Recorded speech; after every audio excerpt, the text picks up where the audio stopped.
มาหาเลาะเก็บเห็ดพี่น้องเห็ดผึ่งโอ้ยต้นบักหว่าไงเออ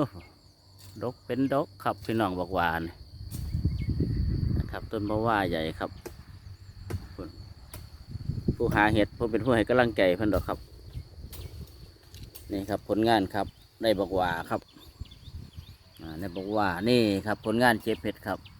ใส่ถุงยางเพิ่นว่าขมเป็นขมเพิ่นพากันกินเพิ่นบ่มีคนเบื่อก็สิกินนะเพิ่นตัวครับพี่น้องเพิ่นบ่เบื่อเด้อคนน่ะเฮ็ดเพิ่งคนน่ะบักหว่าครับเนี่ยโอ้บ่ธรรมดาเด้ฝีมือบ่ครับตัดตีนเรียบร้อยไผหาเฮ็ดจังได๋ก็หามันครับหาอยู่รอบทางนี่ล่ะครับ